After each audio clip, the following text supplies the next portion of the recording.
Hello everyone. आज की reading का टॉपिक रहने वाला है कि आपकी एनर्जी वर्सेस आपके पार्टनर की एनर्जी इस वक्त क्या चल रही है। तो जब तक मैं कार्ड शफल कर रही हूँ, आप अपने इष्ट का नाम ले लें।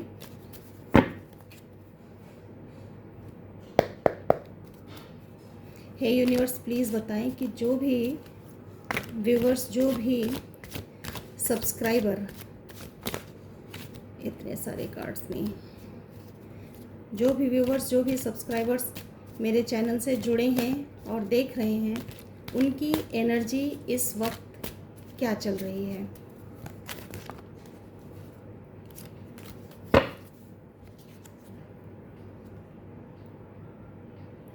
Night of swords,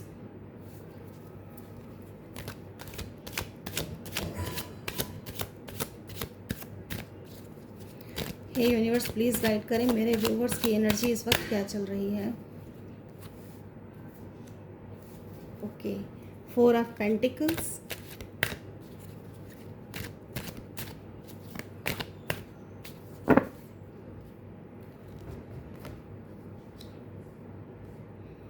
five of swords,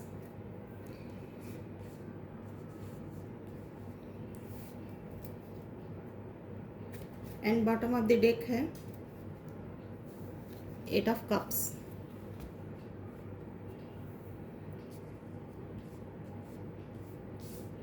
I hope कि कार्ड क्लियरली विजिबल हैं। इस वक्त आप अपने एनर्जी को प्रोटेक्ट करने की कोशिश कर रहे हो। ये एनर्जी जो भी है आपके इमोशन से जुड़ी हुई है, उसको प्रोटेक्ट कर रहे हो।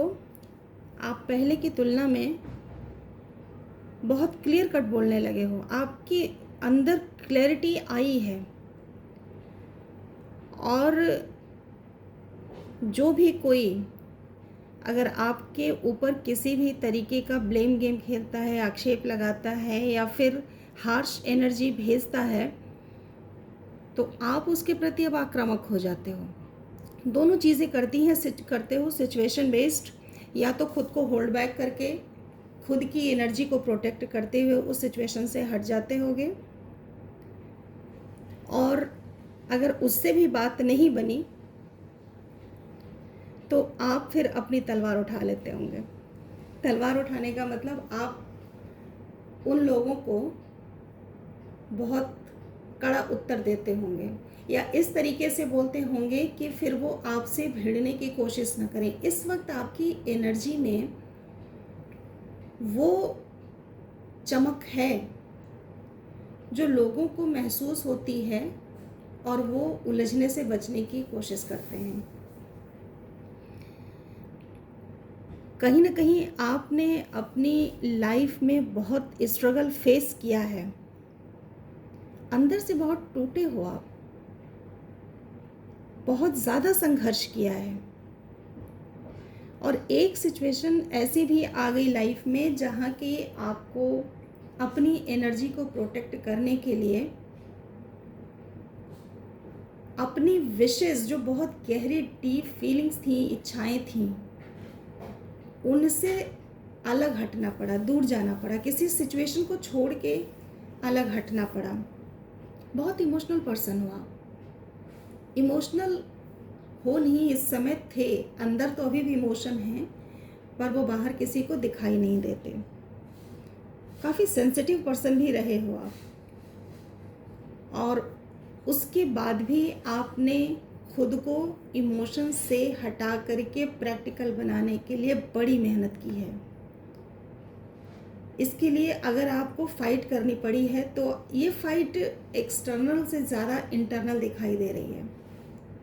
जो भी इंटरनल डेमोन्स थे जो आपको इमोशनल सिचुएशन की तरफ ओवर इमोशनल बनाते थे, उधर आपको पुश करते थे कि जहां आपको झुकना पड़े, जहां आपको ही हर बार रिश्ते को बचाने के लिए एडजस्ट करना पड़े, चाहे भले आप अंदर से टूटते रहो।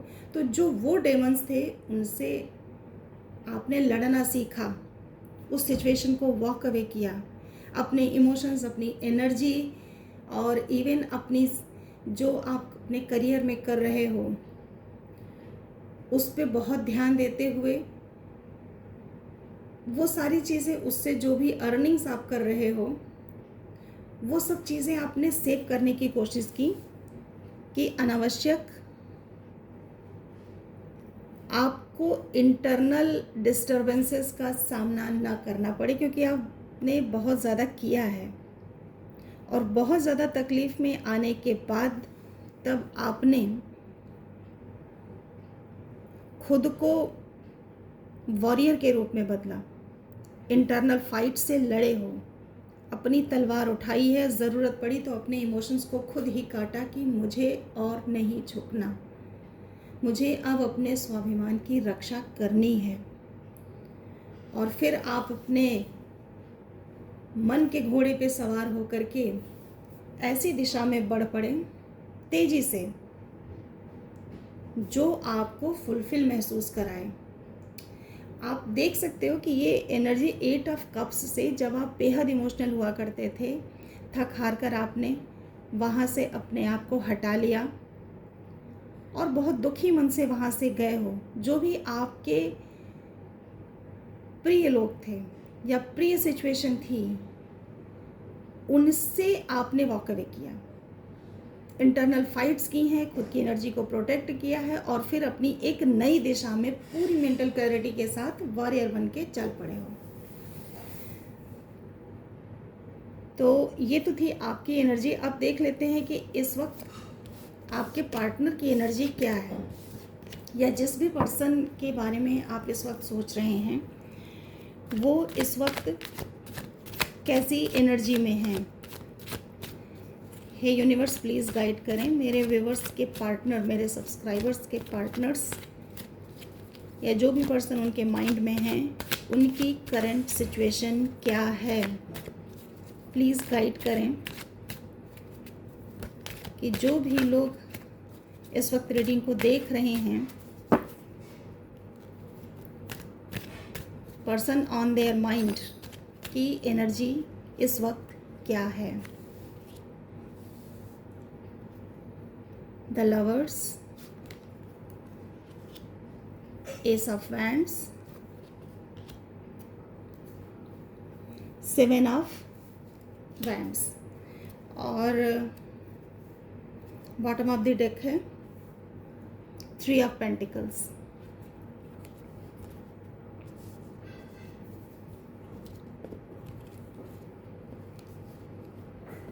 आई होप कि कार्ड विजिबल हैं।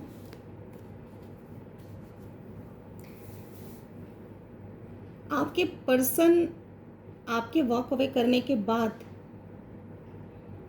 अब अपने इमोशंस को महसूस करते हुए दिखाई दे रहे हैं, काफ़ी पैशनेट हो रहे हैं। कभी आप पैशनेट हुआ करते थे तो वो होल्ड बैक करके किनारे हो जाते होंगे, पर आज की सिचुएशन में वो अपने प्रेम को काफ़ी पैशनेट तरीके से महसूस कर पा रहे हैं, क्योंकि उन्होंने आपका वो रूप देखा है जहां आप बहुत ज़्यादा केयरिंग थे। आपने अपना प्रेम पूरी इनोसेंस के साथ लुटाया था। तो वो जो फीलिंग उनको हुई, वो फीलिंग पहले कभी किसी ने महसूस नहीं कराई होगी। और यही कारण है कि जब आपने अपनी एनर्जी को होल्ड बैक कर लिया, जब तक आपकी एनर्जी मिलती रही, वो अपने काम में मगन रहे, मस्त रहे, अपनी फैमिली, अपने करियर, अपने ऊपर ध्यान देते रहे। उन्हें लगा कि आप कहाँ ही जाओगे, आपको तो रहना ही है और ये चीज़ें आपकी तरफ से मिलती रहेंगी, क्योंकि आपने ओवर किया, ओवर दिखाया। लेकिन जब आपने वॉक अवे कर लिया तो एक वैक्यूम क्रिएट हुआ। उस वैक्यूम को पहले तो उन्होंने नज़रअंदाज करने की कोशिश की होगी कि ये पर्सन कितने समय तक होल्ड बैक कर पाएगा, ये लौट के तो आना इसको मेरे पास ही है। लेकिन जब आप नहीं लौटे और आपने भी अपनी एनर्जी को, अपने प्रेम को होल्ड बैक करना सीख लिया, तो ऐसी सिचुएशन में फिर उनका प्रेम जो कहीं अंदर दबा हुआ था, जब स्पेस मिली तो वो सरफेस पे आ गया और काफ़ी उफान के साथ आया, पैशनेट के साथ, पैशनेट बन करके। इसमें कहीं ना कहीं ईश्वर भी उनकी अवेकनिंग करा रहे हैं, इस चीज़ को फील करा रहे हैं कि जिसको तुमने हर्ट किया था वो किस पेन से गुजरा होगा, वो किस तरीके का पैशनेट होता था कि तुम्हारी हर बात मान लेता था, तुमको एक ऊंचा सिंहासन दे करके अपने दिल में रखा हुआ था। वो क्या था? वो पैशन था, वो डीप लव था। लेकिन चूंकि पार्टनर या वो पर्सन जो आपके माइंड में हैं, उन्होंने ऐसी गलतियां की हैं, आपको तोड़ा है, आपको हार्ट ब्रेक दिया है, काफ़ी पेन दिया है, और उस सिचुएशन में भी उन्होंने अपनी गलती नहीं मानी, नहीं आगे आए, तो अब उनको लग रहा है कि मैं कैसे आगे जाऊं, क्या करूं। तो इस सिचुएशन में वो भी अपने आप को, अपने मन को बांधने की कोशिश कर रहे हैं कि वो आपकी तरफ पैशन कम फील करें, या कुछ तो वो अपनी आप को इस चीज़ को छिपा रहे हैं, अपने आप को एक कन्फाइन कर रहे हैं एरिया में, बाउंड्रीज क्रिएट करके उस पर काफ़ी मेहनत करें। इंटरनल फाइट तो उनकी भी चल रही है खुद को प्रोटेक्ट करने के लिए कि उनके जो ट्रू फीलिंग्स हैं वो आपको पता ना चले। इसके लिए अपने आप को वो काम में बहुत ज़्यादा बिजी भी रख रहे हैं। हो सकता है कि वो जहाँ भी काम करते हों टीम लीडर की भूमिका में हों, लोग उनकी बात मानते हों, और अपने आप को वो इस वक्त काम में बिजी भी रख रहे हैं। ईश्वर उनको रियलाइज़ करा रहे हैं और ये बता रहे हैं कि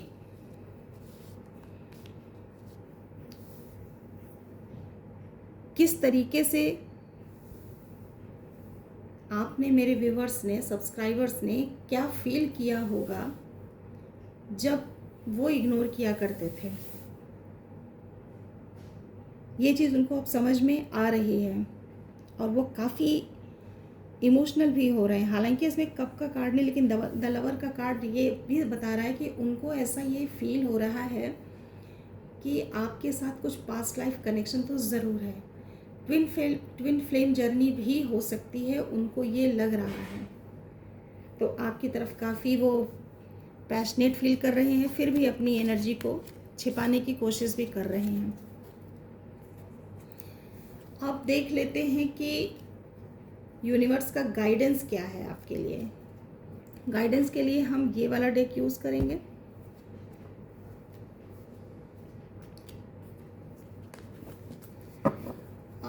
गाइडेंस से पहले देख लेते हैं कि आपके पार्टनर का नेक्स्ट एक्शन आपके लिए क्या होगा, और दूसरा पूछेंगे कि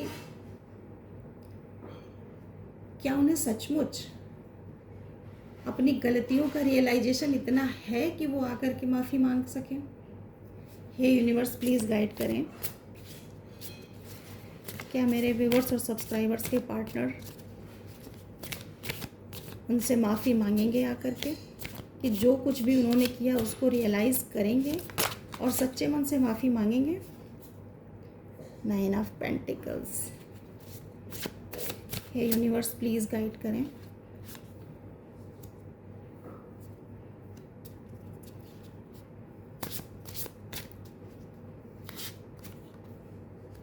ओके,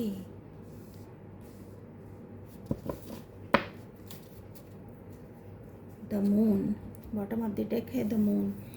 कार्ड्स आए हैं 9 of pentacles, wheel of fortune in reverse and 2 of cups. Partner को ये तो रियलाइज हो रहा है, आपके पार्टनर को, कि भाग्य का चक्र घूम चुका है, और ये भाग्य का चक्र उनके फेवर में नहीं घूमा है, आपके फेवर में घूमा है। ये चीज़ उनको अच्छे से रियलाइज़ हो रही है। ये जो wheel of Fortune in reverse आया है, ये उनको ये एहसास करा रहा है कि सब कुछ बदल चुका है, अब पहले जैसा नहीं रहा है, और आप अपनी जर्नी पर, स्पिरिचुअल जर्नी पर काफ़ी आगे बढ़ चुके हो। उन्हें ये भी फील्ड लग रहा है कि आपकी जो एनर्जी फील्ड है वो उनसे बहुत आगे है। खुद को आप मेंटेन ऐसे कर रहे हो जिसमें आपको पीस भी मिल रहा है।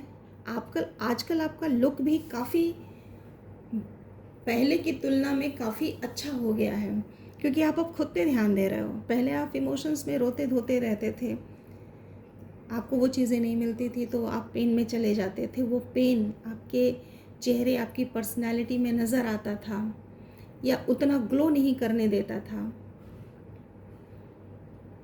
बट अब वो आपको अब अपनी विश फुलफिलमेंट के रूप में देखते हैं, क्योंकि आपको ग्रो करते हुए देख रहे हैं। आपको अब इमोशनल एनर्जी में, या यूँ कहें कि जो लेज़लेज़ा भावनात्मक सिचुएशन होती है, उससे आप बाहर आ चुके हो और काफ़ी ग्राउंडेड, काफ़ी ग्रो करते हुए, गुड लुकिंग, चार्मिंग, अट्रैक्टिव हो गए हो, जिसके कारण वो अब आपकी तरफ आना चाहते हैं। वो भाग्य का चक्र फिर से मोड़ना चाहते हैं पहले की तरह अपनी ओर, अपने फेवर में, ताकि वो आपकी एनर्जी को महसूस कर सकें। और इसके लिए वो काफ़ी इमोशनल भी हो रहे हैं, आपको अपने डिवाइन काउंटर पार्ट के रूप में अब देख पा रहे हैं। तो हालांकि अंदर से अगर हम देखें तो बॉटम ऑफ द डेक आया है द मून। उनके इनर डेमोन्स इस वक्त उन्हें परेशान किए हुए हैं। उनको ये रियलाइज़ करा रहे हैं कि तुमने किया क्या है एक ऐसे पर्सन के साथ जो तुम्हारे लिए इतनी प्योर फीलिंग्स रखता था, इमोशंस रखता था, जो अपना 100% नहीं बल्कि 1000% देता था कि आपके मुँह से कुछ निकला नहीं कि उसे वो पूरा करने की कोशिश करता था। तो जो कुछ भी किया होगा उन्होंने आपके साथ, उसको सोच सोच करके वो इंटरनली काफ़ी दुखी भी हैं, पेन में भी हैं, और आपके प्रति अपना प्रेम अब वो महसूस कर रहे हैं। हालांकि ये कार्ड नहीं आया कि बहुत इस तरीके का कि बहुत जल्दी आपकी ओर आकर के माफ़ी मांगेंगे या कुछ बोलेंगे, लेकिन ये ज़रूर दिखा रहा है कि वो काफ़ी इमोशनल फील कर रहे हैं, अपनी गलतियों को रियलाइज़ कर रहे हैं, भाग्य का चक्र आपके फेवर में मुड़ता हुआ देख रहे हैं, और आपको काफ़ी अट्रैक्टिव देख करके फिर आपकी ओर आना चाहते हैं। तो हो सकता है कि नियर फ्यूचर में वो ऐसा कुछ डिसीजन लें कि आपकी ओर आए, आपसे माफ़ी मांगें। अब हम देख लेते हैं कि आपके लिए क्या गाइडेंस है कि आपको करना क्या चाहिए। अब ये सिचुएशन नो कांटेक्ट की भी हो सकती है, लेस कांटेक्ट की भी हो सकती है, या ऐसी भी हो सकती है कि नो कांटेक्ट के बाद बातें तो होने लगी हों, लेकिन अभी भी दोनों खुद को एक दूसरे की एनर्जी से डिटैच्ड महसूस कराने के, दिखाने की कोशिश कर रहे हैं। हे यूनिवर्स, प्लीज़ बताएं मेरे व्यूवर्स के लिए क्या गाइडेंस है। हे यूनिवर्स, प्लीज़ बताएं मेरे व्यूवर्स के लिए क्या गाइडेंस है। इतने सारे कार्ड,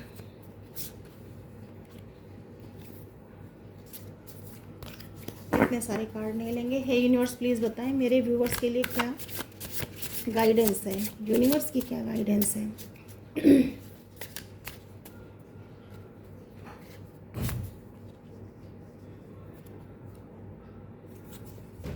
व्हील ऑफ फॉर्च्यून,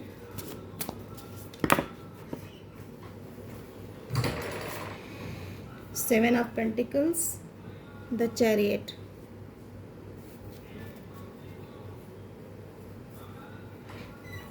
और bottom of the deck again moon. तो यूनिवर्स इस वक्त ये गाइडेंस दे रहे हैं कि जो भाग्य का चक्र जिस तरह घूम रहा है उस पर भरोसा रखिए। यूनिवर्स आपके लिए काम कर रहा है तो उस पर भरोसा रखिए, और जो मेहनत आप करते रहे हैं, कर रहे हैं अपने करियर में, अपने पेंटिकल्स के लिए, अपनी एनर्जी को प्रोटेक्ट करने के लिए, अपने ऑरा को हाई करने के लिए, गोल्डन बनाने के लिए, अपनी पर्सनालिटी को ग्रूम करने के लिए, आप वो मेहनत करते रहिए। आपको धैर्य का परिणाम, फल बहुत जल्दी मिलेगा। आपके धैर्य की परीक्षा होती रही है और उस धैर्य का फल भी मिलेगा, लेकिन अभी आपको अपना जिस पाथ पे जा रहे हैं उस पाथ पे चलते रहने की ज़रूरत है। यूनिवर्स के ऊपर भरोसा करने की ज़रूरत है। तब आपका जो ग्रोथ है, ग्रोथ का रथ वो बहुत तेज़ी से आगे बढ़ेगा और आपको पता भी है कि किस दिशा में जाना है, क्या करना है। आप अपने इमोशंस को कंट्रोल करना सीख चुके हैं। अपने अंदर की जो एंजाइटी है, स्ट्रेस है, इमोशनल इम्बैलेंस है, उसको संभाल के रखिए ताकि हेल्थ इश्यूज़ ना आएँ। तो आपके लिए गाइडेंस यूनिवर्स की यही है, ओवरऑल गाइडेंस यही है कि अपने इंट्यूशन पर भरोसा रखिए, चीज़ों को डीपली ऑब्जर्व करिए, जो भी चीज़ें आपके आसपास घटित हो रही हैं, और जिस भी रास्ते पर आप हैं उस पर अपना पूरा फोकस बना करके आगे बढ़ते रहिए। इमोशंस को कंट्रोल में रखना अभी आपके लिए बहुत ज़रूरी है। तो कॉन्फिडेंट हो करके इमोशंस को कंट्रोल में रखते हुए आप अपने इंट्यूशन से दिखाई गई राह पर आगे बढ़ते रहिए, धैर्य बनाए रखिए। यूनिवर्स का जो भी प्रोसेस है आपको हील करने का, आपके पार्टनर को हील करने का, या जो भी पर्सन आपके माइंड में है उनको हील करने का या समझाने का, उस पर भरोसा बनाए रखिए। आगे बढ़ते रहिए अपने रास्ते पर, और जो भी चेंज आ रहा है, व्हील ऑफ फॉर्चून घूम रहा है तो लाइफ में चेंज आ रहा है, उस चेंज को एक्सेप्ट करिए, डेस्टिनी पर अपने भरोसा करिए और अपने माइंड सेट को पॉजिटिव बनाए रखिए। कुल मिलाकर के आपको अपने एफर्ट को जारी रखना है, उन एफर्ट्स को जो इंट्यूशन आपको बता रहा है कि इस दिशा में काम करो, और पेशेंस के साथ आगे बढ़ो। ये तो यूनिवर्स की गाइडेंस हो गई। अब एक हम ये देख लेते हैं कि आपके लिए अगर इस 3D वर्ल्ड में देखें कि जो कुछ भी आप कर रहे हैं, तो कार्ड ऑफ द डे निकालेंगे कि आपके लिए